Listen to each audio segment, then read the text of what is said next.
നന്മയ്ക്കായി കരുതിയിട്ടുണ്ടേ. എന്തിനെന്നും ചോദിക്കില്ല ഞാൻ, എല്ലാം നന്മയ്ക്കാണെന്നറിയുന്നു ഞാൻ. എന്തിനെന്നു ചോദിക്കില്ല ഞാൻ, എല്ലാം നന്മയ്ക്കാണെന്നറിയുന്നു ഞാൻ. ദൈവമെനിക്കനുകൂലം, അത് നന്നായി അറിയുന്നു ഞാൻ. ദൈവമെനിക്കനുകൂലം, അത് നന്നായി അറിയുന്നു ഞാൻ. ദൈവമനുകൂലമെങ്കിൽ ആരെനിക്കെതിരായിടും? ദൈവമനുകൂലമെങ്കിൽ ആരെനിക്കെതിരായിടും? പരീക്ഷ എന്റെ ദൈവമനുവദിച്ചാൽ പരിഹാരം എനിക്കായി കരുതിയിട്ടുണ്ടേ. പരീക്ഷ എന്റെ ദൈവമനുവദിച്ചാൽ പരിഹാരം എനിക്കായി കരുതിയിട്ടുണ്ടേ. എന്തിനെന്നു ചോദിക്കില്ല ഞാൻ, എല്ലാം നന്മയ്ക്കാണെന്നറിയുന്നു ഞാൻ. എന്തിനെന്നു ചോദിക്കില്ല ഞാൻ, എല്ലാം നന്മയ്ക്കാണെന്നറിയുന്നു ഞാൻ. എരുതിയിൽ വീണാലും അവിടെ ഞാൻ ഏകനല്ല. എരുതിയിൽ വീണാലും അവിടെ ഞാൻ ഏകനല്ല. വീഴുന്നതു തീയിലല്ല, എന്നേശുവിൻ കരങ്ങളിലാ. വീഴുന്നതു തീയിലല്ല, എന്നേശുവിൻ കരങ്ങളിലാ. പരീക്ഷ എന്റെ ദൈവമനുവദിച്ചാൽ പരിഹാരം എനിക്കായി കരുതിയിട്ടുണ്ടേ. എന്തിനെന്നു ചോദിക്കില്ല ഞാൻ, എല്ലാം നന്മയ്ക്കാണെന്നറിയുന്നു ഞാൻ. എന്തിനെന്നു ചോദിക്കില്ല ഞാൻ, എല്ലാം നന്മയ്ക്കാണെന്നറിയുന്നു ഞാൻ. ഘോരമശോധനയിൽ ആഴങ്ങൾ കടന്നിടുമ്പോൾ, ഘോരമശോധനയിൽ ആഴങ്ങൾ കടന്നിടുമ്പോൾ നടത്തുന്നത് യേശുവത്രേ. ഞാൻ അവൻ കരങ്ങളിലാ. നടത്തുന്നത് യേശുവത്രേ, ഞാൻ അവൻ കരങ്ങളിലാ. പരീക്ഷ എന്റെ ദൈവമനുവദിച്ചാൽ പരിഹാരം എനിക്കായി നടന്നിട്ടുണ്ടേ. എന്തിനെന്നു ചോദിക്കില്ല ഞാൻ, എല്ലാം നന്മയ്ക്കാണെന്നറിയുന്നു ഞാൻ. എന്തിനെന്നു ചോദിക്കില്ല ഞാൻ, എല്ലാം നന്മയ്ക്കാണെന്നറിയുന്നു ഞാൻ. സ്തോത്രം. Thank you. Thank you Shaibi. ഇനിയും നമുക്ക് വചന വായനയ്ക്കായിട്ട് IV തോമസിനെ ക്ഷണിച്ചോളുന്നു. IV കേൾക്കുന്നുണ്ടോ? IV കേൾക്കുന്നുണ്ട്. വായിക്കാം. നമുക്ക് സങ്കീർത്തനങ്ങൾ വായിക്കാനുള്ള 41 ബാറയ്ക്കുമോർ. എളിയവനെ ആദരിക്കുന്നവൻ ഭാഗ്യവാൻ. അനർത്ഥ ദിവസത്തിൽ യഹോവ അവനെ വിടുവിക്കും. യഹോവ അവനെ കാത്ത് ജീവനോടെ പാലിക്കും. അവൻ ഭൂമിയിൽ ഭാഗ്യവാനായിരിക്കും. അവന്റെ ശത്രുക്കളുടെ ഇഷ്ടത്തിന് നീ അവനെ ഏൽപ്പിക്കുകയില്ല. യഹോവ അവനെ രോഗശയ്യയിൽ താങ്ങും. ദീനത്തിൽ നീ അവന്റെ കിടക്കയെല്ലാം മാറ്റിവിരിക്കുന്നു. യഹോവയെ എന്നോട് കൃപ തോന്നി എന്നെ സൗഖ്യമാക്കണമേ. നിന്നോടല്ലോ ഞാൻ പാപം ചെയ്തെന്ന് ഞാൻ പറഞ്ഞു. അവൻ എപ്പോൾ മരിച്ചു? അവന്റെ പേർ നശിക്കുമെന്ന് എന്റെ ശത്രുക്കൾ എന്നെ കുറിച്ച് ദോഷം പറയുന്നു. ഒരുത്തൻ എന്നെ കാണുവാൻ വന്നാൽ അവൻ കവടവാക്ക് പറയുന്നു. അവന്റെ ഹൃദയം നീതിയോട് സംഗ്രഹിക്കുന്നു. അവൻ പുറത്തു പോയി അതേ പ്രസ്താവിക്കുന്നു. എന്നെ പകയ്ക്കുന്നവരൊക്കെ എനിക്ക് വിരോധമായി തമ്മിൽ മന്ത്രിക്കുന്നു. അവർ എനിക്ക് ദോഷം ചിന്തിക്കുന്നു. ഒരു ദുർവ്യാധി അവനെ പിടിച്ചിരിക്കുന്നു. അവൻ കിടപ്പിലായി. ഇനി അവൻ എഴുന്നേൽക്കുകയില്ല എന്ന് അവർ പറയുന്നു. ഞാൻ വിശ്വസിച്ചവനും എന്റെ അപ്പം തിന്നുന്നതിനുമായ എന്റെ പ്രാണസ്നേഹിതൻ പോലും എന്റെ നേരെ കുതികാൽ ഉയർത്തിയിരിക്കുന്നു. ഞാൻ അവർക്ക് പകരം ചെയ്യേണ്ടതിന് യഹോവേ കൃപ തോന്നി എന്നെ എഴുന്നേൽപ്പിക്കണമേ. എന്റെ ശത്രു എന്നെ ചൊല്ലി ജയഘോഷങ്ങളായിരിക്കുന്നതിനാൽ നിനക്ക് എന്നെ പ്രസാദമായിരിക്കുമെന്ന് ഞാൻ അറിയുന്നു. നീ എന്റെ നിഷ്കളങ്കത നിമിത്തം എന്നെ താങ്ങുന്നു. നിന്റെ മുമ്പിൽ എന്നേക്കും എന്നെ നിർത്തിക്കൊള്ളുന്നു. ഇസ്രായേലിന്റെ ദൈവമായ യഹോവേ എന്നും എന്നേക്കും വാഴ്ത്തപ്പെട്ടവരാകട്ടെ. ആമീൻ ആമീൻ. ദൈവമേ സ്തുതി നിനക്ക് യോഗ്യമാകുന്നു. ബാരക്കുമോ. Thank you Ivy. നമുക്ക് രണ്ടാം ഭാഗം മെസ്സേജിനായിട്ട് നമുക്ക് രാജൻ കുളമ്പടി അച്ഛനെ ക്ഷണിക്കാവുന്നതാണ്. പിതാവിനും പുത്രനും പരിശുദ്ധ റൂഹായിക്കും സ്തുതി ആദ്യം മുതൽ എന്നും എന്നേക്കും ആമീൻ. ബൈബിൾ റീഡിങ്ങിന്റെ പ്രോഗ്രാമിൽ സംബന്ധിക്കുകയും ഇപ്പോൾ ഈ സൂം മീറ്റിംഗിൽ കടന്നു വന്നിട്ടുള്ള എല്ലാവർക്കും കർത്തൃനാമത്തിൽ സ്നേഹവന്ദനം ആദ്യമേ തന്നെ അറിയിക്കട്ടെ. നമ്മൾ പുതിയ നിയമം വായിച്ചു കഴിഞ്ഞു. പഴയ നിയമത്തിലേക്ക് പ്രവേശിക്കുന്നതിൻ്റെ ആമുഖമായിട്ടാണ് ചില കാര്യങ്ങൾ നമ്മൾ ഇന്നലെ ചിന്തിച്ചത്. ഞാൻ ആദ്യം പറഞ്ഞത് ബൈബിൾ 66 പുസ്തകങ്ങളുള്ളതുണ്ട്, 73 പുസ്തകങ്ങളുണ്ട്. അതുമായി ബന്ധപ്പെട്ട ഒരു സംശയം ഒരാൾ ചോദിച്ചിരുന്നു. അത് മറ്റൊന്നുമല്ല, നമ്മൾ അപ്പസ്തോലിക സഭയാണല്ലോ, പിന്നെ എന്തുകൊണ്ടാണ് നമ്മൾ ഈ 66 പുസ്തകങ്ങളുള്ള ബൈബിൾ ഉപയോഗിച്ച് വരുന്നത്? എന്തുകൊണ്ടാണ്? വളരെ ന്യായമായ ഒരു ചോദ്യമാണത്. മനസ്സിലാക്കണം, ബൈബിൾ ഇന്നത്തെ പോലെ നമ്മുടെ കരങ്ങളിൽ കിട്ടാൻ തുടങ്ങിയിട്ട് ഒരു 170-175 വർഷങ്ങൾ പോലും ആയിട്ടില്ല. നമുക്ക് അത്രയും പോലും ആയിട്ടില്ല. അതെന്ന് അല്ലെങ്കിൽ ഇത് മലയാള ഭാഷയിലൊക്കെ, നമ്മുടെ മാതൃഭാഷയിലൊക്കെ പ്രിന്റ് ചെയ്തത് 19-ാം നൂറ്റാണ്ടിന്റെ ആരംഭ കാലഘട്ടത്തിലാണ് ആദ്യം അത് പ്രിന്റ് ചെയ്യുന്നത്. പിന്നെ അത് മനുഷ്യന്റെ കരങ്ങളിലേക്ക് വന്നപ്പോൾ 20-ാം നൂറ്റാണ്ടായി. അപ്പം അതിനു മുൻപ് നമുക്ക് ആരുടെയും കയ്യിൽ ബൈബിൾ കിട്ടിയിട്ടില്ല. എന്നാൽ ബൈബിൾ ആദ്യമായി ഇത് പ്രിന്റ് ചെയ്ത് ബൈബിളായിട്ട് നമ്മുടെ കരങ്ങളിൽ തരുന്നത് പ്രൊട്ടസ്റ്റന്റ് ചർച്ചാണ്, CMS മിഷണറിമാരാണ്. അപ്പം അതിൻ്റെ ഒരു ചരിത്രം നമ്മൾ ഇത് കഴിഞ്ഞിട്ട്, ഞാനിപ്പം മലയാള ബൈബിൾ രൂപീകരിക്കപ്പെട്ടതിൻ്റെ ഒരു ചരിത്രം നമുക്കിപ്പം നമ്മളിപ്പോൾ സംസാരിക്കുന്നുണ്ട്. ഞാൻ ആമുഖമായി ഓർമ്മപ്പെടുത്തിയത് മാത്രം. അപ്പൊ അവരടിച്ച പുസ്തകത്തിൽ അത് ഉള്ള പ്രൊട്ടസ്റ്റന്റുകാരാണ് CMS മിഷൻ, അല്ലെങ്കിൽ ഇപ്പോഴത്തെ നമ്മുടെ CSI ആ ചർച്ചൊക്കെ. അത് കോട്ടയം CMS പ്രസ്സിലാണ് അത് അടിച്ച് നമുക്ക് ഇത് കിട്ടുന്നത്. അപ്പൊ അതിനകത്ത് 66 പുസ്തകങ്ങളെ ഉണ്ടായിരുന്നു. എന്നാൽ കത്തോലിക്ക സഭയിൽ അവരാദ്യമേ അത് പ്രിന്റ് ചെയ്തപ്പോൾ തന്നെ 73 പുസ്തകങ്ങൾ അവർക്കുണ്ടായിരുന്നു. അപ്പം അതിനുശേഷം നമുക്ക് വാസ്തവത്തിൽ ഇത് പിന്നെ കിട്ടുന്നത് 1993-94 കണിയാമ്പറമ്പിലച്ചൻ പെഷീത്തോ ട്രാൻസ്ലേഷൻ സുറിയാനിയിൽ നിന്ന് ഈ 73 പുസ്തകങ്ങളുള്ള ആ ബൈബിൾ ട്രാൻസ്ലേറ്റ് ചെയ്തു. അതാണ് വിശുദ്ധ ഗ്രന്ഥം എന്ന് പറഞ്ഞ് നമ്മുടെയൊക്കെ ഭവനങ്ങളിൽ ഇപ്പോൾ അതായിട്ടുണ്ട്. അതാണ് സമ്പൂർണ്ണ ബൈബിൾ എന്ന പേരിൽ അറിയപ്പെടുന്നത്. അതിനു മുൻപ് നമുക്കിത് ലഭിക്കാൻ മറ്റു മാർഗങ്ങളില്ലായിരുന്നു. അത് മാത്രമേ നമ്മുടെ കയ്യിൽ ലഭിച്ചിരുന്നുള്ളൂ. അതാണ് ഇതിന് കാരണം ഇത് സുറിയാനിയിൽ നിന്ന് മലയാള ഭാഷയിലേക്കോ മറ്റു ഭാഷയിലേക്കോ ട്രാൻസ്ലേറ്റ് ചെയ്യാൻ വേണ്ടി ആരും കാര്യമായി ശ്രമിച്ചിരുന്നില്ല എന്നുള്ളതാണ്. നമ്മൾ വാസ്തവത്തിൽ ആരാധനകളും അല്ലെ വിശുദ്ധ കുർബാനയും മറ്റു കൂദാശകളും അങ്ങനെ ആരാധനകളൊക്കെ ആയിട്ട് നമ്മൾ അങ്ങ് പോകായിരുന്നു. അപ്പൊ അതുകൊണ്ടാണ് നമ്മുടെ കൈകളിൽ ആ പുസ്തകം കിട്ടാതെ പോയത്. നമ്മളത് കൊണ്ട് മനസ്സിലാക്കുക. എന്നാൽ നമുക്ക് ആ 73 പുസ്തകങ്ങൾ ഇപ്പോൾ നമുക്കത് ലഭ്യമാണ്. ഇപ്പോൾ നമുക്കത് ആ വിശുദ്ധ ഗ്രന്ഥമായിട്ട് ഇപ്പോൾ നമ്മുടെ കരങ്ങളിൽ ഇപ്പോൾ നമുക്കത് ലഭ്യമാകുന്നു. അതാണ് ഇതിന് കാരണം. പിന്നെ രണ്ടാമത് ചോദിച്ച മറ്റൊരു ചോദ്യം, ഇന്നലെ ഞാൻ പറഞ്ഞു, നിഴലും ആ പൊരുളുമായിട്ടുള്ള ബന്ധത്തെ കുറിച്ച് ഞാൻ പറഞ്ഞിരുന്നു. അതെന്താന്ന് വീണ്ടും പലർക്കും മനസ്സിലായില്ല എന്നൊക്കെ പറഞ്ഞു. അതെന്ന് ഞാൻ പറഞ്ഞല്ലോ. അപ്പം അതായത് പഴയ നിയമത്തിൽ നടന്ന സംഭവങ്ങളുടെ പൂർത്തീകരണമാണ് പുതിയ നിയമത്തിൽ യേശുക്രിസ്തുവിലൂടെ സാധ്യമായത്.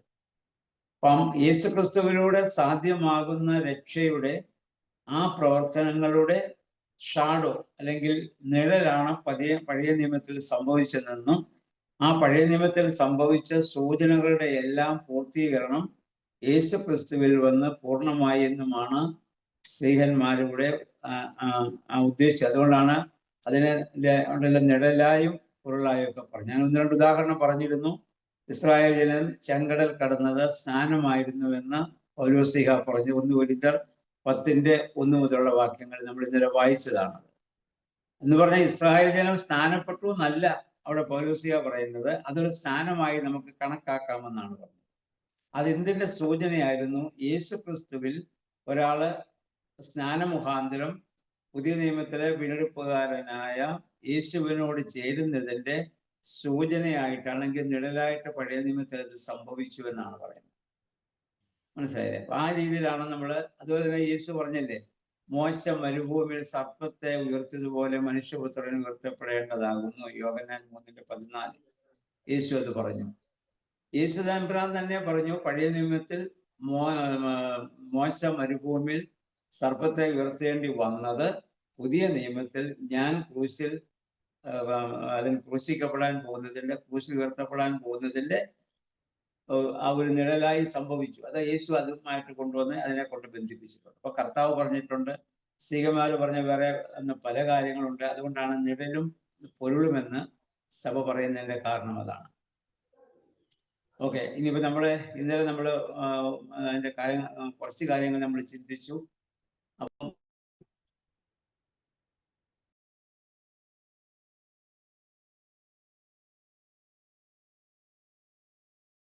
അച്ഛൻ മ്യൂട്ടായി പോയേ. അച്ഛൻ മ്യൂട്ടായി, കേൾക്കുന്നില്ല, മ്യൂട്ടായി പോയി.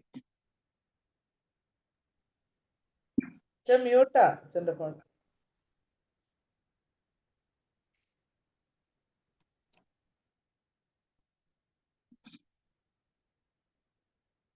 മ്യൂട്ടിൽ തന്നെ അച്ഛരിക്കുന്നത്, മാറിയിട്ടില്ല.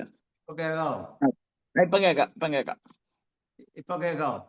കേക്കാം കേക്കാം കേക്കാം. ഇപ്പൊ കേൾക്കാവോ? കേൾക്കാം അച്ഛാ, കേൾക്കാം. കേക്കാം, ഇപ്പൊ കേക്കാം. കേക്കാം. ഓക്കെ. അപ്പൊ ഞാൻ പറഞ്ഞു വന്നത്, ആ നിഴലും പൊരുളും ഞാൻ പറഞ്ഞത് നിങ്ങൾ കേട്ടായിരുന്നോ? ആദ്യ ഭാഗം മനസ്സിലായായിരുന്നോ? ആദ്യ ഭാഗം കേട്ടു. അത് മനസ്സിലായച്ചാ, അതുവരെയും പറഞ്ഞു. ഇപ്പൊ ഞാൻ പറയുന്നത് കേൾക്കാൻ പറ്റുന്നുണ്ടോ? കേൾക്കാൻ പറ്റുന്നുണ്ട്. കേൾക്കാൻ പറ്റുന്നില്ല. ഇപ്പൊ കേക്കാച്ചാ. ഓക്കെ. അപ്പൊ അതാണ് ഞാൻ പറഞ്ഞത്. നമ്മൾ പറഞ്ഞു വന്നത് ഇടയ്ക്ക് വിട്ടുപോയി. പോട്ടെ. ഞാൻ പറഞ്ഞത് ഇപ്പം അതായത് മോശ അതായത് ഇത് നിഴലും പൊരുളുമാണ് നമ്മൾ പറഞ്ഞത്. പഴയ നിയമത്തിൽ നടന്നതൊക്കെ യേശു ക്രിസ്തുവിനെ സൂചിപ്പിക്കുന്നു എന്നുള്ളതാണ്. അപ്പം ഇപ്പോഴത്തെ അതിന്റെ ആരംഭങ്ങളും മറ്റു കാര്യങ്ങളും ഒക്കെ പറഞ്ഞ ഒരു പക്ഷേ പ്രായമുള്ളവർക്ക് ഇത് കാര്യമായിട്ട് മനസ്സിലാകണമെന്നില്ല. കാരണം ഇത് നമുക്കറിയാം, വേറെ നമുക്കൊന്നും പറയാനില്ല. ഒരു ചരിത്രം പറയുമ്പോൾ അതിൻ്റെ ഉള്ള കാര്യങ്ങൾ പറയാന്നുള്ളതല്ലാതെ അതിനകത്ത് വേറെ കഥകളോ വേറെ വിസ്തീർണങ്ങളോ ഒന്നും നമുക്ക് ചേർക്കാനും പറ്റത്തില്ല. അപ്പം നമ്മൾ ഇന്നലെ ചിന്തിച്ച ഭാഗങ്ങൾ, എന്തുകൊണ്ട് മോശ ഇത് എഴുതേണ്ട സാഹചര്യം വന്നു? ഇവർ ചെല്ലാൻ പോകുന്ന കനാൻ ദേശത്ത് ജാതികൾക്ക് അവരുടേതായ ചരിത്രങ്ങളും മറ്റു കാര്യങ്ങളും ഉണ്ട്. എന്നാൽ ഇസ്രായേൽ ജനത്തിന് ഇതൊന്നുമില്ല. അവിടെ ചെല്ലുമ്പോൾ ജാതീയ ഇൻഫ്ലുവൻസ് മുഖാന്തരം അവർ സത്യദൈവത്തെ ഉപേക്ഷിക്കാനും അല്ലെങ്കിൽ അവർ മറ്റ് ബിംബാരാധനയിലേക്ക് പോകാനൊക്കെ സാധ്യതയുണ്ട്. യഹോവയെ അവർ അത്ഭുതകരമായി വിടുവിച്ച കാര്യം അവർ വിസ്മരിക്കാൻ സാധ്യതയുണ്ട് എന്ന് മനസ്സിലാക്കിക്കൊണ്ട് തന്നെയാണ് മോശ ഇത് എഴുതാൻ ആരംഭിച്ചതെന്നൊക്കെ നമ്മൾ ഇന്നലെ കണ്ടു. അപ്പൊ അതുമായി ബന്ധപ്പെട്ട് ആണ് നമ്മൾ പറഞ്ഞു. പിന്നെ ഉൽപ്പത്തി 1-ാം അധ്യായം മുതൽ അതിൻ്റെ 11-ാം അധ്യായം വരെ അതൊരു വെറും ഒരു ചരിത്രമല്ല. 12-ാം അധ്യായം മുതലാണ് ചരിത്രം വരുന്നത്. ആ ചരിത്രത്തിൽ നടന്ന സംഭവങ്ങൾ ഇസ്രായേൽ ജനത്തിന് പാട്ടുകളായും കഥകളായും സംഭവങ്ങളായും ഒക്കെ അവരുടെ പിതാക്കന്മാർ പറഞ്ഞ് ലിവിങ് ട്രഡീഷൻ, ജീവിക്കുന്ന പാരമ്പര്യങ്ങളായി തലമുറകളായി അത് കൈമാറി വന്നിട്ടുണ്ട്. അതൊക്കെ അവർക്കറിയാം. അപ്പൊ അതുകൊണ്ട് എങ്കിൽ പോലും മോശ അതെല്ലാം അവർക്ക് വായിക്കത്തക്കവണ്ണം ഒക്കെ എഴുതി വെക്കുന്നു. മോശ അനേക ചോദ്യങ്ങളെ നേരിടേണ്ട സാഹചര്യം തീർച്ചയായിട്ടും ഉണ്ടായിട്ടുണ്ടാവും. കാരണം യഹോവയാണ് നമ്മളെ അവിടുന്ന് വിടുവിച്ചുകൊണ്ട് വരുന്നത്. നമ്മൾ ദൈവത്തെ ആരാധിക്കാൻ പോവുകയാണ്. നമ്മുടെ അപ്പന്മാർക്ക് ദൈവം വാഗ്ദത്തം ചെയ്ത ഭൂമിയാണ് കനാൻ ദേശം. ആ ദേശത്തേക്കാണ് നമ്മൾ പോകുന്നത് എന്നൊക്കെ പറഞ്ഞുകൊണ്ടാണ് മോശ അവരെ വിളിച്ചുകൊണ്ട് വരുന്നത്. അപ്പൊ അവര് ചോദിച്ചിട്ടുണ്ട്, ആരാണ് ദൈവം? ഈ യഹോവ എന്ന് പറഞ്ഞ ദൈവം ആരാണ്? ഈ പ്രപഞ്ചം എങ്ങനെയാണ് ഉണ്ടായത്, ഇതിലെ ജീവജാലങ്ങൾ എങ്ങനെയാണ് ഉണ്ടായത്, മനുഷ്യൻ എങ്ങനെയാണ് ഉണ്ടായത്, ഇങ്ങനെ ഒരുപാട് ചോദ്യങ്ങളെ ആൾക്കാർ ചോദിക്കുമ്പോൾ മോശയ്ക്ക് അതിന് ഉത്തരം പറയേണ്ട സാഹചര്യം വന്നിട്ടുണ്ടാവും. അപ്പൊ അതുകൊണ്ടാണ് 1 മുതൽ 11 വരെയുള്ള അധ്യായങ്ങൾ മോശ എഴുതേണ്ട ഒരു സാഹചര്യം വന്നു എന്നാണ് വേദപണ്ഡിതന്മാരുടെ അഭിപ്രായം. ഇനി അത് നമുക്കറിയാം, ഒരു യഥാർത്ഥ ചരിത്രമല്ലാത്തത് കൊണ്ട് ചരിത്രാതീത ചരിത്രമെന്ന് ഞാൻ പറഞ്ഞു. ആ കാലത്തുണ്ടായിരുന്ന പല പാരമ്പര്യങ്ങള്, കഥകള്, മറ്റ് ജാതികളിലുള്ള സംഭവങ്ങള്, സാങ്കല്പികമായ കഥകള്, ഇതെല്ലാം എടുത്തിട്ട് യഹോവയും ഇസ്രായേലുമായുള്ള ബന്ധത്തിൽ വിശദീകരിക്കാനുള്ള ശ്രമമാണ് ഈ 1 മുതൽ 11 വരെയുള്ള അധ്യായങ്ങളിൽ നമുക്ക് കാണാൻ പറ്റുന്നത്. ഇനി അവിടെ ഒരു പ്രശ്നമുള്ളത്, ഞാൻ പറഞ്ഞു, ശാസ്ത്രവും ബൈബിളും തമ്മിലുള്ള ഒരു സംഘർഷം. അതൊരു അതായത് ശാസ്ത്രം വളരാൻ തുടങ്ങിയ കാലഘട്ടം മുതൽ മോശയുടെ കാലത്ത് അങ്ങനെയുള്ള പ്രശ്നങ്ങളില്ല. അതിനുശേഷം 2-3 നൂറ്റാണ്ടുകളൊക്കെ കഴിഞ്ഞപ്പോഴത്തേക്കും ശാസ്ത്രം വളരാൻ തുടങ്ങി. ശാസ്ത്രം വളരാൻ തുടങ്ങിയപ്പോൾ ഈ ആദ്യ ഭാഗത്ത് പറയുന്ന ചില കാര്യങ്ങൾ അതുമായിട്ട് സംഘർഷമുണ്ടായി. സംഘർഷം എന്താണെന്ന് ചോദിച്ചാൽ, നമ്മൾ നോക്കുമ്പോൾ ഭൂമി പരന്നതാണ്, ആകാശം, ഈ 2 കാര്യങ്ങളെ മനുഷ്യന് കാണാൻ പറ്റുന്നു. നിൽക്കുന്ന ഭൂമി ഇങ്ങനെ പരന്നു കിടക്കുന്നു, മുകളിലേക്ക് നോക്കുമ്പോൾ ആകാശം, അതിനപ്പുറത്തുള്ളത് ഒന്നും മനുഷ്യന് കാണാനോ അത് മനസ്സിലാക്കാനോ സാധിക്കുന്നില്ല. അപ്പം അതും അങ്ങനെയുള്ള ഒരു പശ്ചാത്തലത്തിൽ നിന്നുകൊണ്ടാണ് ദൈവം ആകാശവും ഭൂമിയും സൃഷ്ടിച്ചു എന്ന് പറഞ്ഞ മോശ ഇത് എഴുതാനായിട്ട് ആരംഭിക്കുന്നത്. അത് നമ്മൾ മനസ്സിലാക്കാം.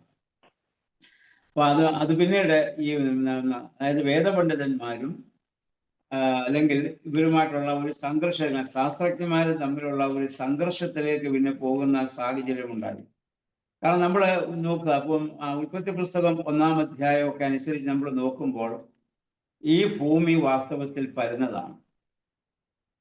അതിനകത്ത് പറഞ്ഞിരിക്കുന്നത് ഭൂമി സമുദ്രത്തിലാണ് സ്ഥാപിതമായിരിക്കുന്നത്.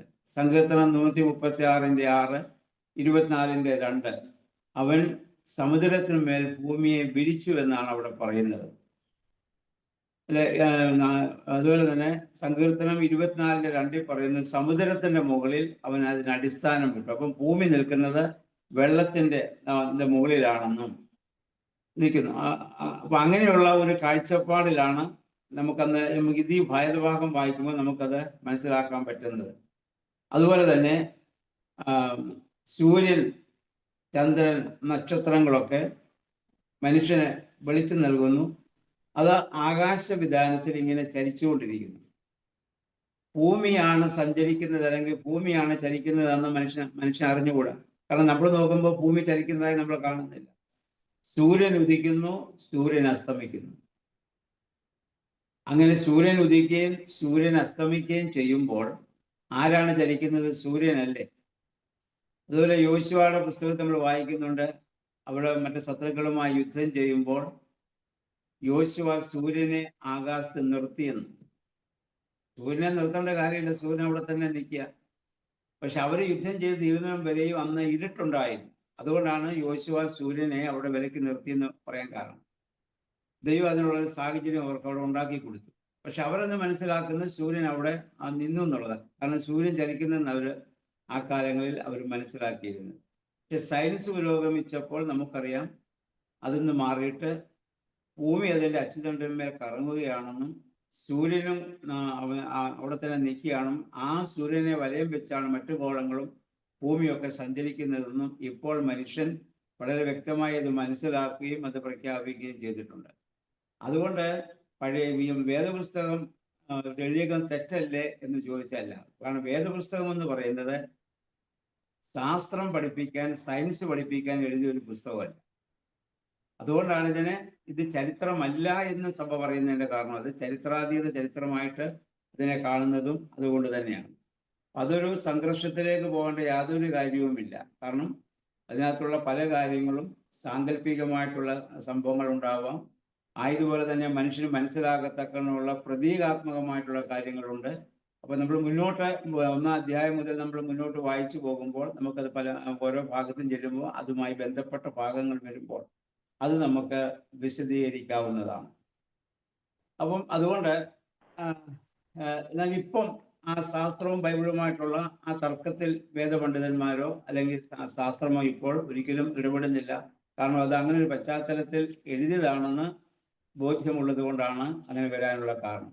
അപ്പോൾ നമുക്ക് ഇനി 1-ാം അധ്യായം മുതൽ നമ്മൾ വായിക്കുമ്പോൾ അതിൻ്റെ വ്യക്തത നമുക്ക് അത് ഓരോ ഭാഗങ്ങൾ വായിക്കുമ്പോൾ അതുമായി ബന്ധപ്പെട്ട ഭാഗങ്ങൾ നമുക്ക് പറയുമ്പോൾ മാത്രമേ അത് വ്യക്തമായി നമുക്ക് മനസ്സിലാവുള്ളൂ. ആ സമയത്ത് അതുമായി ബന്ധപ്പെട്ട കാര്യങ്ങൾ വിശദീകരിക്കാവുന്നതാണ്.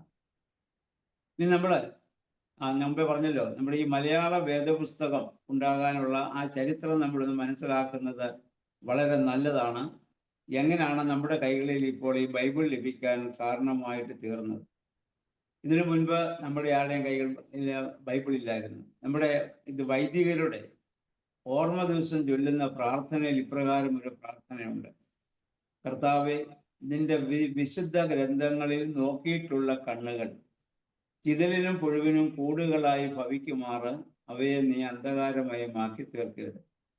കർത്താവെ, നിന്റെ വിശുദ്ധ ഗ്രന്ഥങ്ങളിൽ നോക്കിയിട്ടുള്ള കണ്ണുകൾ ചിതലിനും പുഴുവിനും കൂടുകളായി ഭവിക്കുമാറ് അവയെ നീ അന്ധകാരമയമാക്കി തീർക്കരുത്.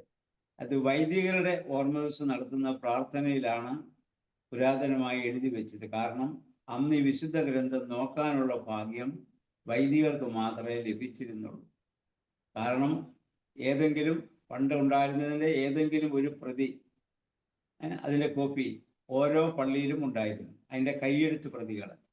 അത് നോക്കാനും വായിക്കാനുമുള്ള അവസരം കിട്ടിയിട്ടുള്ളത് വൈദികർക്ക് മാത്രമാണ്. അന്നത് ജനങ്ങളുടെ കൈകളിലില്ല. അവർ പറയുന്ന ഈ വേദപുസ്തകം അവർ വായിക്കുന്നു, അതുകൊണ്ട് സുറിയാനി ഭാഷയിലോ ട്രാൻസ്ലേറ്റ് ചെയ്താണ് അവരത് വായിച്ചുകൊണ്ടിരുന്നത്. മലയാള ഭാഷയിലേക്കോ അല്ലെങ്കിൽ ഏത് ഭാഷയിലായാലും ആ വേദപുസ്തകം ട്രാൻസ്ലേറ്റ് ചെയ്ത് അവരത് വായിച്ച് ജനങ്ങളെ കേൾപ്പിക്കുകയും അതിൽ നിന്ന് പ്രസംഗിക്കുകയും, അങ്ങനെ അച്ഛൻ പള്ളിയിൽ പറയുന്നത് കേട്ട് മാത്രമേ അത്രയും ഭാഗം മാത്രമേ വേദപുസ്തകത്തിൽ ആണെന്ന് അവർക്കറിയാം. പക്ഷെ പുസ്തകം അവരുടെ കൈ കിട്ടിയിട്ടില്ല. അപ്പൊ അങ്ങനെയുള്ള ഒരു കാലഘട്ടങ്ങളിലായിരുന്നു. ഒരു 100-175 വർഷങ്ങൾക്ക് മുൻപ് വരെയും നമ്മുടെ പിതാക്കന്മാരൊക്കെ ഈ ഭൂമിയിൽ ജീവിച്ചതും യേശുവിൽ വിശ്വസിച്ചതൊക്കെ അപ്രകാരം പള്ളിയിൽ പറയുന്ന വൈദികർ പറയുന്ന ആ പ്രാർത്ഥനകളിലൂടെ, പ്രസംഗങ്ങളിലൂടെയാണ്. നിങ്ങൾ നമ്മുടെ ആരാധന ക്രമങ്ങളൊന്ന് ശ്രദ്ധിച്ചു നോക്കണം. അതിൽ പ്രമിയോ സദറാകളുണ്ട്. ഈ പ്രമിയോ സദറ ഒക്കെ ചൊല്ലുന്നത് മുഴുവൻ വേദപുസ്തകമാണ്. കാരണം അന്നത്തെ കാലത്ത് മനുഷ്യരുടെ കൈകളിൽ ബൈബിൾ ഇല്ലാത്തത് കൊണ്ട് ബൈബിളിലെ കാര്യങ്ങൾ ആണ് ഈ വേദപുസ്തകത്തിൽ കൂടുതലും. അതിൻ്റെ വാക്യങ്ങൾ അതേ വാക്യങ്ങളായിട്ടല്ല എഴുതുന്നത്, അതിൻ്റെ ആശയങ്ങളാണ് ഇത് മുഴുവൻ എഴുതിയിട്ടുള്ളത്. അപ്പൊ അത് ജനങ്ങൾ ഇങ്ങനെ ശ്രദ്ധിച്ച് കേൾക്കുകയാണ്. അതുപോലെ തന്നെ പാട്ടുകൾ ഇങ്ങനെ പാടുകയാണ്. അത് പറയാം, ആ ഉൽപ്പത്തി പുസ്തകത്തിലെ 1-ാം അധ്യായത്തിൽ ദൈവം സൃഷ്ടികർമ്മം നടത്തിയത് പാട്ടായിട്ട് കൊടുത്തു. നമ്മൾ പാടുന്നില്ലേ, കർത്താവേ പ്രഭയുടെ ഉദയത്തിൽ അന്ധാകാരം മായുന്നു വാനും ഭൂമി സോദരികൾ അനിശം നിന്നെ പ്രണമിക്കും. പന്തൽ വെള്ളത്തിന്മീതെ തട്ടുകൾ വെള്ളത്തെ താങ്ങി മധ്യേ ആയാർ ഇങ്ങനെയായി മിഴിയട നേരത്തിൽ മണിയറ നിർമ്മിച്ചോ സ്തുത്യൻ. ഉൽപ്പത്തി പുസ്തകം 1-ാം അധ്യായത്തിന്റെ 3 മുതലുള്ള 3, 4, 5 വാക്യങ്ങളാണ് ഈ പാട്ട് എഴുതി കൊടുത്തത്. അപ്പൊ അങ്ങനെ ഈ വേദപുസ്തകത്തിലെ ഭാഗ്യങ്ങളൊക്കെയും പാട്ടുകളായി ജനങ്ങൾ അല്ലെങ്കിൽ ആരാധനാ ക്രമങ്ങളായിട്ട് എഴുതി അവരെ പഠിപ്പിക്കുകയാണ് ചെയ്തത്. എന്നാൽ 19-ാം നൂറ്റാണ്ടിന്റെ ആരംഭം, 19-ാം നൂറ്റാണ്ടിന്റെ ആരംഭം എന്ന് പറയുമ്പോൾ 1801 മുതലുള്ള കാലഘട്ടങ്ങളാണല്ലോ 19-ാം നൂറ്റാണ്ടിന്റെ ആരംഭം എന്ന് പറയുന്നത്. അപ്പൊ അന്നാണ് വാസ്തവത്തിൽ നമുക്ക് ഈ മലയാള ഭാഷയിൽ, നമ്മുടെ ഭാഷയിൽ കേരളത്തിൽ പുസ്തകം കിട്ടാനുള്ള ഭാഗ്യം നമുക്ക് ലഭിക്കുന്നത് അന്ന് മുതലാണ്. അന്നും കിട്ടിയിട്ടില്ല അതിൻ്റെ ആരംഭം. അതിൻ്റെ ആരംഭം ഇവിടെ കുറിച്ചത് വാസ്തവത്തിൽ പ്രൊട്ടസ്റ്റന്റ് മിഷണറിമാർ, അതായത് ഈസ്റ്റ് ഇന്ത്യ കമ്പനിയുടെ കൽക്കട്ടയിലെ ചാപ്ലിനായിരുന്ന ക്ലോഡിയസ് ബുക്കാനൻ എന്ന് പറയുന്ന ഒരു സാഹിബ് 1806 അദ്ദേഹം കേരളം സന്ദർശിക്കാൻ വന്നു. 1806 വന്നപ്പോൾ അന്ന് ഇവിടെ സുറിയാനി സഭയ്ക്ക് ആകെ ഉണ്ടായിരുന്നത് 55 പള്ളികളാണ്.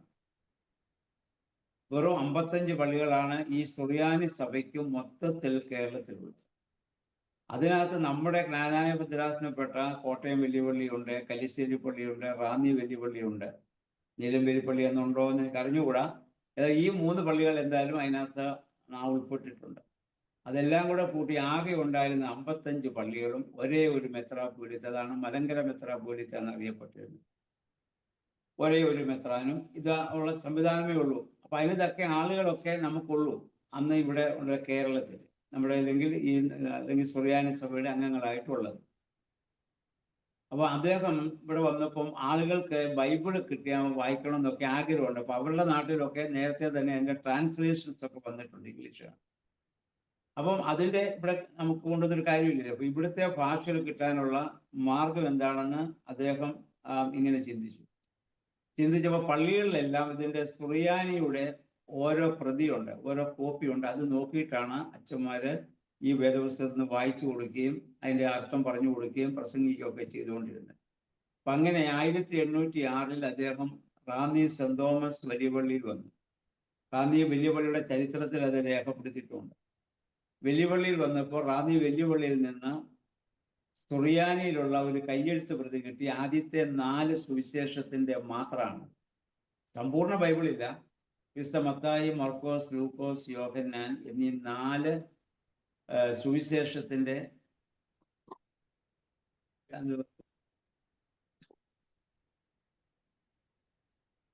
പള്ളികളിലും ഇത് കയ്യെഴുത്ത് പ്രതിയുണ്ട്. ഞാൻ പറയുന്നത് കേൾക്കാൻ പറ്റുന്നുണ്ടോ? നെറ്റിൽ എന്തോ കേൾക്കാൻ പറ്റുമോ? ഇടയ്ക്ക് ഇത് മുറിഞ്ഞു പോകുന്നുണ്ട്. കേൾക്കാവോ? അത് കയ്യെഴുത്ത് പ്രതിയുണ്ട്. അപ്പം അങ്ങനെയുള്ളത് മാത്രം. അപ്പൊ അന്ന് നമ്മുടെ ഇവിടുന്ന് റാന്നി വെല്ലുവിളിയിലെ ക്ലോഡിയസ് ബുക്കാനൻ വന്നപ്പോൾ റാന്നി വെല്ലുവിളിയിലെ നമ്മുടെ പിതാക്കന്മാർ അന്ന് ഇവിടെ ഉണ്ടായിരുന്നവർ അത് അദ്ദേഹത്തിന്റെ കയ്യിലത് കൊടുത്തു. അത് അന്നത്തെ ഇവിടുത്തെ മലങ്കര മെത്രാപ്പോലീത്ത മോർ ദിവന്യാസോസ് ആറാമൻ മാർത്തോമ, അതൊക്കെ മെത്രാപ്പോലീത്തേ ഉള്ളൂ.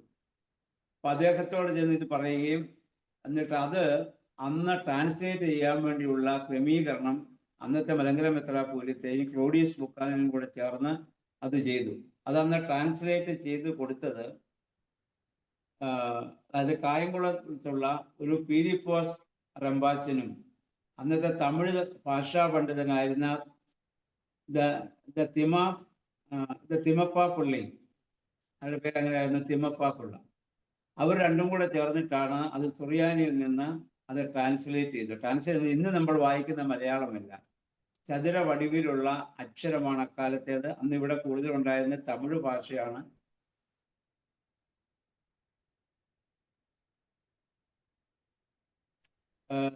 സുവിശേഷങ്ങൾ മലയാളത്തിലേക്ക് അത് ട്രാൻസ്ലേറ്റ് ചെയ്തു. അത് പിന്നെ പ്രിന്റിംഗ് പ്രസ്സിൽ അടിക്കുന്ന 1811 1806 അദ്ദേഹം വരുന്നു. ഇത് കാണും. പിന്നെ 5 വർഷം കഴിഞ്ഞ് 1811 ബോംബെയിൽ കൊണ്ടുപോയി കൂരിയർ പ്രസ്സിൽ അത് അച്ചടിച്ചു. ഇത് ബൈബിളിന്റെ ചരിത്രം നിങ്ങൾ വേറെ പല പുസ്തകങ്ങൾ വായിച്ചിട്ടുണ്ടാകും. അങ്ങനെ കൂരിയർ പ്രസ്സിൽ അത് കൊണ്ടുവന്ന് അത് പ്രിന്റ് ചെയ്തു. അത് സുറിയാനിയിൽ നിന്നുള്ള പദാനുപത ആയിട്ടുള്ള ഒരു തർജ്ജമയായിരുന്നു. അതിൻ്റെ ആ കോപ്പി നമ്മുടെ പള്ളികൾക്കൊക്കെ അന്ന് കൊണ്ടുവന്ന് നൽകി. അപ്പം അത് കുറച്ച് ആളുകളെ കിട്ടും. പക്ഷെ എല്ലാവർക്കും കൊടുക്കാൻ ഇന്നത്തെ പോലെ അങ്ങനെ പേപ്പറോ അങ്ങനെ പ്രിന്റ് ചെയ്യാനുള്ള സംവിധാനങ്ങളൊന്നും ഇല്ലല്ലോ. അപ്പൊ അത് എങ്ങനെ അതായത് മലയാള ഭാഷയിൽ അവർക്ക് അന്നത്തെ ഭാഷയിൽ വായിക്കാനുള്ള ഓരോ കോപ്പി ഈ 55 പള്ളികൾക്കും കൊടുക്കാനുള്ള സംവിധാനം ഈ ക്ലോഡിയസ് ബുക്കാനൻ മുഖാന്തരം അത് ഉണ്ടായി. അതിനുശേഷം അത് കഴിഞ്ഞപ്പോൾ CMS ഇത് മിഷണന്മാരായ ഇവർ വന്നായിരുന്നു, മറ്റേ ബെഞ്ചമിൻ ബെയ്ലി എന്ന് പറഞ്ഞ ആൾ. അദ്ദേഹം വന്നിട്ട് അതിൻ്റെ 1817 ഈ ബെഞ്ചമിൻ ബെയ്ലി വന്നിട്ട് അദ്ദേഹം ഇതെന്ത് ചെയ്തു, അതിൻ്റെ ആ പഴയ നിയമവും പുതിയ നിയമവും എല്ലാം കൂടി വരത്തക്കവണ്ണം അത് സമ്പൂർണ്ണ ബൈബിൾ ആക്കത്തക്കവണ്ണമുള്ള സംവിധാനം ചെയ്തു. എന്നാൽ ഇപ്പോൾ മനസ്സിലാക്കണമെങ്കിൽ 66 പുസ്തകങ്ങളേ ഉള്ളൂ. അപ്പൊ അതിനുവേണ്ടി മലയാള ഭാഷാ പണ്ഡിതനായിരുന്ന ചാത്തു മേനോൻ, സംസ്കൃത പണ്ഡിതനായിരുന്ന വൈദ്യനാഥൻ അയ്യർ ഇവരുടെ ഇത് ചേർന്ന് എബ്രായ ഭാഷാ പണ്ഡിതനായിരുന്ന മോശെ, ഈസർഫലി, ഈ 3 പേരും കൂടെ ചേർന്നുകൊണ്ട് അതിൻ്റെ അത് ട്രാൻസ്ലേറ്റ് ചെയ്തു. കാരണം അതിനകത്ത് സംസ്കൃത പണ്ഡിതനുണ്ട്, എബ്രായ ഭാഷയുടെ പണ്ഡിതനുണ്ട്, അതുപോലെ തന്നെ തമിഴ് ഭാഷയുടെ പണ്ഡിതന്മാരുണ്ട്. ഇവരെല്ലാവരും കൂടെ ചേർന്നിട്ടാണ് അത് ഒരു വേദപുസ്തകമായിട്ട് അത് എഴുതിയിട്ട് അത് കോട്ടയത്ത് CMS ആ പ്രസ്സിൽ ആദ്യമായിട്ട് അത് അടിച്ചു, അത് പ്രിന്റ് ചെയ്തു. അപ്പം അതുകൊണ്ട് നമുക്ക് മനസ്സിലാകണം, ഇവിടുത്തെ കേരളത്തിലെ ആദ്യത്തെ പ്രിന്റിംഗ് പ്രസ്സാണ് അന്ന് കോട്ടയത്ത് CMS മിഷണറിമാർ വന്ന് സ്ഥാപിച്ചു. കേരളത്തിലെ ആദ്യത്തെ പ്രിന്റിംഗ് ആണ്. അതിൽ ആദ്യം അടിച്ചത് വിശുദ്ധ ബൈബിളാണ്. അതിനുശേഷം പിന്നെ ബൈബിൾ സൊസൈറ്റികളൊക്കെ രൂപീകരിക്കപ്പെടുകയും അവരത് ഏറ്റെടുക്കുകയും അങ്ങനെ ഇപ്പോൾ നമ്മൾ ഉപയോഗിക്കുന്ന മലയാള ഭാഷയിലേക്ക് അത് വരാൻ കാരണമായിട്ട് തീരുകയും ചെയ്തു. അപ്പം അതിനുശേഷം കുറേ വർഷങ്ങൾ കഴിഞ്ഞതിന് ശേഷമാണ് നമ്മുടെയൊക്കെ വീടുകളിലേക്കും നമ്മുടെയൊക്കെ കൈകളിലേക്കും ഈ ബൈബിൾ വരാനുള്ള അവസരം നമുക്ക് ലഭിച്ചത്. അപ്പോൾ നോക്കുക, ഒരു കാലത്ത് വൈദികരുടെ കയ്യിൽ മാത്രമുണ്ടായിരുന്ന ആ ബൈബിള് പിന്നീട് നമ്മുടെ കരങ്ങളിലേക്ക് വരുവാൻ തക്കവണ്ണം ദൈവം ചെയ്ത ആ അനുഗ്രഹത്തെ നമ്മളൊന്ന് ഓർക്കുക. അതുകൊണ്ട് നമ്മുടെ കയ്യിൽ നിന്ന് എല്ലാവരുടെയും ഇന്ന് നമ്മുടെ കൈകളിലുണ്ട്. ഒരു വീട്ടിൽ തന്നെ ഒന്നിലധികം ബൈബിൾ ഓരോരുത്തർക്കും എടുത്ത് ഉപയോഗിക്കത്തക്കവണ്ണം നമ്മുടെ കൈകളിലുണ്ട്. എന്നിട്ടും നമ്മളത് വായിക്കുന്നില്ല, എന്നിട്ടും നമുക്കത് വായിക്കാൻ പറ്റുന്നില്ല. അവിടെയാണ് നമ്മൾ നമ്മുടെ അപ്പന്മാർ എന്തോരം ഇത് ആഗ്രഹിച്ചു, അന്ന് എന്തുമാത്രം ത്യാഗം അവർ സഹിച്ചു, എന്തും വേണ്ട അവർ പക്ഷെ പ്രാർത്ഥിച്ചിട്ടുണ്ടാകും, കർത്താവേ നിന്റെ വചനം കയ്യിലെടുക്കാനൊരു അവസരം ഭാഗ്യം ഞങ്ങൾ ലഭിക്കണമെന്ന് അവരൊക്കെ എന്തുമാത്രം പ്രാർത്ഥിച്ചിട്ടുണ്ടാകും. അപ്പൊ അങ്ങനെയാണ് നമ്മുടെ കേരളത്തിലെ ഇന്ന് ഇതിനുള്ള സാഹചര്യം ഉണ്ടായത്. അപ്പൊ അത് നമുക്ക് ലഭിച്ചിട്ട് പോലും നമുക്കത് വായിക്കാനായിട്ട് പറ്റുന്നില്ല. അതുപോലെ തന്നെ മറ്റേ കത്തോലിക്ക സഭയിലാണെങ്കിൽ അത് ലത്തീൻ ഭാഷയിലായിരുന്നു. അന്നും അത് മലയാളീകരിച്ചിട്ടില്ല. പിന്നീടാണ് ഇവരെ ഈ പ്രൊട്ടസ്റ്റന്റ് മിഷണറിമാർ ചെയ്ത പ്രവർത്തനത്തെ ഒരിക്കലും നമുക്ക് മറക്കാനാവില്ല. അത്രമാത്രം അവരാണ് കേരളത്തിൽ വന്ന് സുവിശേഷപരമായ കാര്യങ്ങളൊക്കെ നടത്തിയതും. അപ്പൊ അങ്ങനെ സുവിശേഷ പ്രചരണാർത്ഥമാണ്, അതിൻ്റെ പ്രചരണത്തിന് വേണ്ടിയാണ് അവരെ ഈ ബൈബിൾ ഇങ്ങനെ പ്രിന്റ് ചെയ്തതും എല്ലാം ചെയ്തത്. അങ്ങനെയുള്ള മിഷണറിമാരാണ്. അവർ കർത്താവിന് വേണ്ടി ഇവിടെ വന്ന് അവിടെ നാട് വിട്ട് ദേശം വിട്ട് ഇവിടെ വന്ന് അവർ പ്രവർത്തിച്ചു എന്നുള്ളതാണ്. പക്ഷെ അതൊക്കെയാണ് അങ്ങനെയാണ് ഈ ക്രൈസ്തവ സഭ ഇങ്ങനെ വ്യാപിക്കാനൊക്കെ കാരണമായിട്ട് തീർന്നത്. നമ്മുടെ കാര്യം നമ്മൾ ഓർത്ത് AD 345 നമ്മൾ വന്നു എന്ന് പറയുന്നു. പക്ഷെ സുവിശേഷപരമായ കാര്യമായിട്ടുള്ള ഒരു പ്രവർത്തനം നമുക്ക് ചെയ്യാൻ പറ്റുന്നില്ല. അതുപോലെ തന്നെ ഇന്നും സുവിശേഷപരമായ കാര്യങ്ങൾക്ക് ഒരു പ്രാധാന്യവും നമ്മളാരും നമ്മുടെ സഭയിൽ നിന്ന് അങ്ങനെ ഒരു ആരും ഇത് നൽകുന്നുമില്ല. അപ്പൊ അത് വാസ്തവത്തിൽ പ്രൊട്ടസ്റ്റന്റ് മിഷണറിമാർ ഇവിടെ വന്നുകൊണ്ട് മാത്രമാണ് കേരളത്തിലെങ്കിലും ഇത്രയും വിശ്വാസികൾ ഉണ്ടാകാൻ, യേശുവിനെ അറിയാൻ കാരണമായി തീർന്നത്. ആ കാര്യത്തിൽ അവരെ നമ്മൾ അഭിനന്ദിച്ചേ പറ്റുകയുള്ളൂ. നമ്മൾ കുറെ പാരമ്പര്യങ്ങൾ പറഞ്ഞു, അല്ലെ നമ്മുടെ മഹത്വം പറഞ്ഞു, അപ്പന്മാരുടെ പേര് പറഞ്ഞു നമ്മളിങ്ങനെ ജീവിച്ചു പോവുകയാണ്. അപ്പൊ അതുകൊണ്ട് അവരൊക്കെ മുഖാന്തരമാണ് ഇന്ന് ഈ ബൈബിൾ നമുക്ക് കിട്ടാനായിട്ട് കാരണമായിട്ട് തീർന്ന്. പിന്നീട് പല എല്ലാ ഭാഷകളിലും ഇന്ന് നമുക്കറിയാവുന്ന ബൈബിളുണ്ട്. ലോകം മുഴുവൻ ഏതു രാജ്യത്ത് ചെന്നാലും എവിടെ ചെന്നാലും അവിടെ എല്ലാം ഇന്ന് ബൈബിൾ ലഭിക്കത്തക്കൊണ്ടുള്ള സംവിധാനം ചെയ്തിട്ടുണ്ട്. ബൈബിൾ സൊസൈറ്റിയുടെയൊക്കെ ആ പ്രവർത്തനത്തെ ഒരിക്കലും നമുക്ക് മറന്നു കളയാനാവില്ല. പക്ഷെ അവരുടെ ആ പ്രൊട്ടസ്റ്റാന്റിസം വന്നതോടുകൂടി കത്തോലിക്ക സഭയുടെ ചില തെറ്റായ പഠിപ്പിക്കലുകൾക്ക് എതിരായി 1657 പ്രൊട്ടസ്റ്റാന്റിസം ഉണ്ടായി. അപ്പൊ അതുകൊണ്ട് അവർ ഇന്നലെ ഞാൻ പറഞ്ഞ പോലെ ആ 2 കാനൻ, അലക്സാണ്ട്രിയൻ കാനനും അത് പാലസ്തീനിയൻ കാനനും. ആ പാലസ്തീനിയൻ കാനന്റെ 66 പുസ്തകം കത്തോലിക്ക സഭയോടുള്ള വിരോധത്തിന് മറ്റേ എല്ലാവരും അങ്ങ് തള്ളിക്കളഞ്ഞെന്ന് മാത്രം. ആയിക്കോട്ടെ, ആ 66 പുസ്തകം അത് മതി. അതിനകത്തെല്ലാം ഉണ്ട്. നമുക്ക് ജീവൻ പ്രാപിക്കാനും അല്ലെങ്കിൽ യേശുവിനെ കുറിച്ച് അറിയാനും രക്ഷ അനുഭവിക്കാനും അത് മാത്രം മതി. പുസ്തകങ്ങളുടെ എണ്ണത്തിലല്ലല്ലോ കാര്യം. പക്ഷെ അത് നമുക്ക് ലഭിക്കാനുള്ള കാരണം അവർ നമുക്കുണ്ടാക്കി തന്നു എന്നുള്ളതാണ്. ആ കാര്യത്തിൽ അവരെ നമ്മൾ അഭിനന്ദിക്കേണ്ടതാണ്. പിന്നെ ഇതുമായി ബന്ധപ്പെട്ട് നിങ്ങൾക്ക് ഇനിയും എന്തെങ്കിലും സംശയങ്ങളുണ്ടെങ്കിൽ ചോദിക്കാം. ഇല്ലെങ്കിൽ എൻ്റെ അഭിപ്രായം ഇതാണ്. ഇപ്പം നാളെ മുതൽ നമുക്ക് വേണമെങ്കിൽ ആ 1-ാമത്തെ അധ്യായം മുതൽ ആരംഭിക്കാം. നാളെ വൈകിട്ട് ഇതൊരു സൂം മീറ്റിംഗ്, നമുക്ക് ആദ്യത്തെ ക്ലാസ് വേണമെങ്കിൽ വേദപുസ്തകം വെച്ചുകൊണ്ട് നമുക്ക് നാളെ നമുക്കന്ന് സ്റ്റാർട്ട് ചെയ്യാം. അത് പിന്നെ മറ്റന്നാൾ ഇപ്പം ഈ ഉൽപ്പത്തി 1, 2, 3 അധ്യായങ്ങളൊക്കെ വരുമ്പോൾ നമ്മൾ സാധാരണ പറഞ്ഞ ഒരു 10, 12, 15 മിനിറ്റ് കൊണ്ട് അതിനകത്ത് ആ കാര്യങ്ങൾ വിശദീകരിക്കാൻ നമുക്ക് സാധിക്കത്തില്ല. കൂടുതൽ സമയം വേണ്ടി വരും. അപ്പൊ ഇതുവരെ ഇപ്പം നാളെ ഒരു ദിവസത്തേക്കെങ്കിലും ഒരു സൂം മീറ്റിംഗ് ഇപ്പം നമ്മൾ ചെയ്തതുപോലെ നമുക്ക് ചെയ്യുകയാണെന്നുണ്ടെങ്കിൽ അത് പിന്നെ അതിൻ്റെ റെക്കോർഡ് പിന്നെ മറ്റേതിനകത്ത് നമ്മൾ അയച്ചു കൊടുത്താൽ മതി. പിന്നെ നമുക്ക് നമ്മൾ ഇതുപോലെ നമ്മൾ പുതിയ നിയമം വായിച്ചതുപോലെ എല്ലാ ദിവസവും വരത്തക്കൊണ്ട് അത് ചെയ്യാം. പിന്നെ ഈ കൊണ്ടൊരു ദീർഘമായ ഒരു അധ്യായം വരുന്ന സാഹചര്യത്തിൽ ഒരു ദിവസം കൊണ്ട് അതിൻ്റെ എനിക്കൊന്ന് ഉൽപ്പത്തി പുസ്തകം ആദ്യത്തെ കുറച്ച് അധ്യായങ്ങൾ നമ്മളുടെ വിശദീകരണങ്ങൾ കൂടുതൽ കൊടുക്കേണ്ടി വരുന്നതുകൊണ്ട് ഇച്ചിരി കൂടുതൽ സമയം നമുക്ക് വരും. 10 അല്ലെങ്കിൽ 15 മിനിറ്റോടെ ചിലപ്പോൾ തീർന്നെന്ന് വരത്തില്ല. ചിലപ്പോൾ അത് 10, 20 മിനിറ്റ് ചിലപ്പോൾ ആയെന്ന് വരും. ഉണ്ടെങ്കിലും നിങ്ങളത് കേൾക്കാൻ വേണ്ടി നിങ്ങൾ ശ്രദ്ധിക്കുക. അപ്പം ആ കാര്യം കൂടി ഓർമ്മപ്പെടുത്തുകയാണ്. ഇപ്പോൾ നമുക്ക് ഇതിൻ്റെ ഇപ്പം ആമുഖമായിട്ട് ഒരുപാട് കാര്യങ്ങൾ നമുക്ക് പറയേണ്ട കാര്യമില്ലല്ലോ. പിന്നെ ഓരോ ചാപ്റ്റർ വരുമ്പോൾ അതുമായി ബന്ധപ്പെട്ട് നമുക്ക് പിന്നെ മറ്റു കാര്യങ്ങളിലേക്ക് നമുക്ക് ഇത് ചിന്തിക്കാവുന്നതാണ്. നിങ്ങൾക്ക് ഇനി എന്തെങ്കിലും സംശയങ്ങളോ ചോദ്യങ്ങളോ ഉണ്ടെങ്കിൽ ചോദിക്കാവുന്നതാണ്.